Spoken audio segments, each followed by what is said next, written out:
在当初我是也没有办法接受，那后来是说自己毕竟是自己的孩子嘛，如果说他们的意向是这样的话，所以我们也是只好支持啊，对不对？都是自己的女儿啊。我还要再说一句话，就是说，也对不起你们两位，因为好，来欢迎郑志成、花莲志成以及张淑华女士。嗨，大家好，我是双胞胎的科技老头，在这里向各位问候新年快乐。大家好，我是双胞胎小颖跟香叶的妈妈。大家好，新年快乐！但这两个女儿就是已经出社会长大了，然后我们有一些问题就是以前不敢问，但是现在我们想要来访问你们一下。你准备好了吗？准备好了，没问题。到底是什么样的一件事情，让你们两个真的确定了我们两个就是喜欢女生哦？我们两个就是喜欢女生这样。要不要把我父母的头上上那个泡泡吧？一直疯狂的在想因为我们完全没有跟他们说我们要问什么问题，是他们现在疯狂的在想。我会到他们的房间去翻他们的那个就是日记，交换日记，还有信。情书，我都会去看，这个什么怪怪的，然后内容不一样。当初的时候我还是半信半疑，我也不敢，一下子也没办法接受。你说这个两个女儿怎么变成这个样子？我自己也是很惶恐，也是手足无措。有跟我提过，但是他实际上他也不敢确认。妈妈说我们两个好像怪怪的，你们看得懂？我坦白讲，我一开始就是顺其自然，因为我知道你们从小的性向就是有一点变，所以说我是认为是迟早。大学毕业出了社会以后，带回来的朋友都是自己的女伴，而且这个行动上那种男女之间的这种的调调，都奇怪，每次回来怎么都是女的，就跟爸爸在商量说，这两个小孩子是怎么样？在当初我是也没有办法接受，那后来是说自己毕竟是自己的孩子嘛，如果说他们的意向是这样的话，所以我们也是只好支持啊，对不对？都是自己的女儿啊。我还要再说一句话，就是说，也对不起你们两位，因为毕竟你们是一个男孩子，坦白讲这样是一个男孩子，但是你们身上长了女孩子的器官，男孩子的心，对，是男孩子的心，但是女孩子的心，你认为他们愿意吗？他们绝对不愿意的，所以我是希望他们能够好好的活下去，为自己的家庭，这是比较重要。彩虹同志的这种状态，我是认为是越来越多，而且也会认为慢慢以后一定会变成一种正常化。所以说大家也不必用什么奇特的眼光去看这个，不管是你们去参加什么活动啊，就是说彩虹的同志的活动啊，各方面，我们看到其实我们虽然是没有具体说啊，我是那个相应的爸爸妈妈，但是我们会在之下留言就是支持。为什么这个？毕竟我的女儿也在这里面，所以我一定要支持她，不支持她谁来支持她？你想想看。爸爸跟妈妈就是从一开始在猜测，然后到最后能够接受的那个转变，是因为就毕竟就是我们两个还是你的女儿，对吧？那当然。你就会遇到一些邻居或是朋友，你两个拎囝啊，然后那时候你心里面的第一个反应是什么？因为比如说像家里的亲戚，像我就记得印象很深刻是有一次。我过年回去的时候，其实我没有跟妈妈讲，但是以前我们两个，因为像我耳洞，我就是有打左边，说我们两个就是干嘛不男不女，在过年，我记得很清楚，在我妈妈面前，然后也有直接说啊男左女右啊，你耳环为什么要打左边？男生才打左边。我好像没有听到，我不知道，所以就是这件事情我不知道。然后可能是说你们的同事或是你们邻居说啊，你们两个女儿怎么那么像男孩子？那你会有什么？他说儿子就儿子啦，有什么关系？对啊，后来你就说对啊，我儿子。对，可是人家这样问的话，因为你们都把头发剪得很短，那我载你们出去的时候，人家说是啊，我也不想去跟人家解释说，他们就说啊，这是天冷的是恁囝，我就说对啊，不想要去解释。妈妈一开始会说无啦，这阮两个查某囝，然后到后来已经太多人问，烦到就不要囝，就已经懒得解释。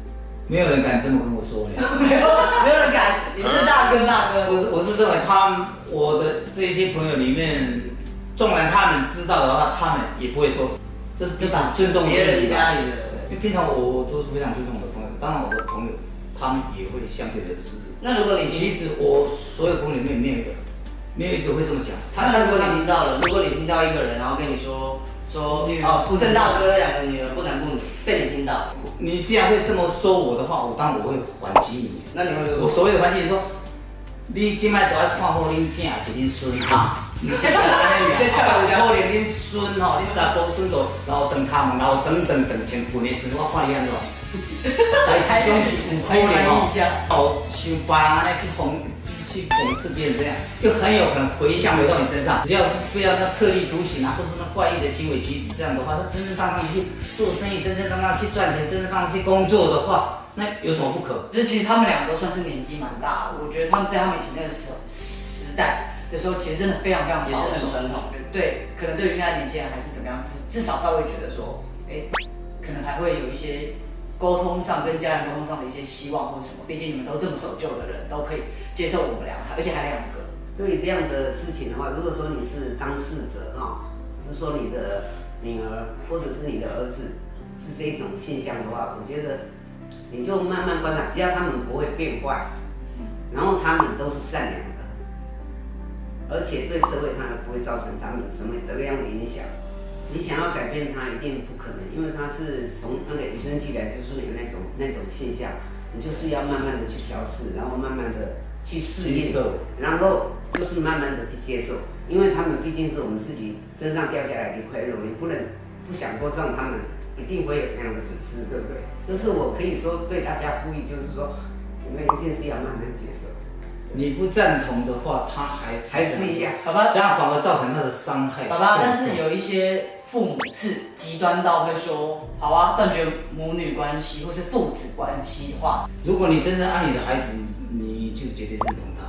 你除非你不爱你的孩子，那当然你就会极力的反对。但是他就说，其实让家里很丢脸。那丢脸，他愿意丢脸吗？我请问你，他是一个男孩子，他身上背着女孩子一样，他愿意吗？你想想他愿意吗？他是绝对不愿意的，但是没有办法。因为现在的同志婚姻已经合法化了，觉得有什么感想？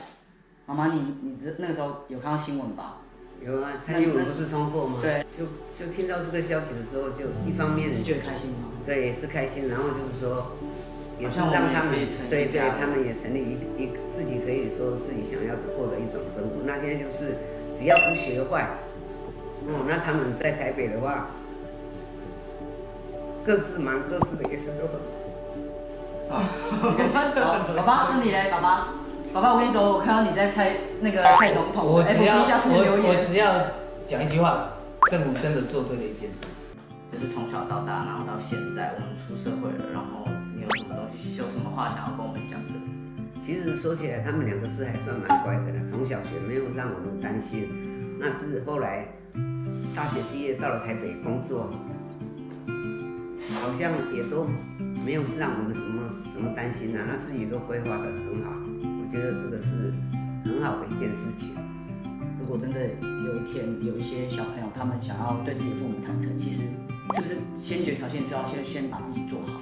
对啊，当然是要对自己负责啊，对不对？你自己的人生规划一定要把它做好，因为未来的日子还很长，我们的年纪慢慢大了，对不对？哎呀，你们自己以后的日子是你们自己要过的，还有很长的路要走。那爸爸妈妈也不可能说一直在你们的身边啊，而且我们又是住在这边，然后看你们也看不到，所以说是希望你们自己在外面的话，就是好好照顾自己。你们千万不能灰心，把自己的角色做好，然后对社会或是对你的家人都有所贡献，这是最重要的一件事情。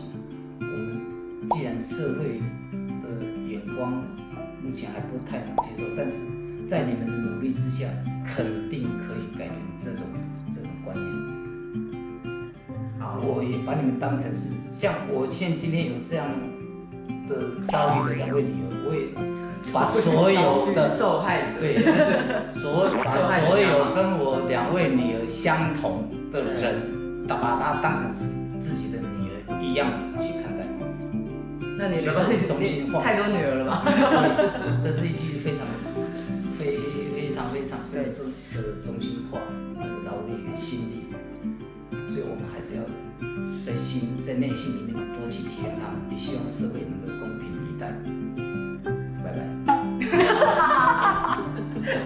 好，我们就是很感谢我父母，就是今天给我我们一个专访的时间，然后也希望就是我父母他们的一些话可以鼓励到一些就是正在跟烦恼跟自己父母亲想要去坦诚，然后也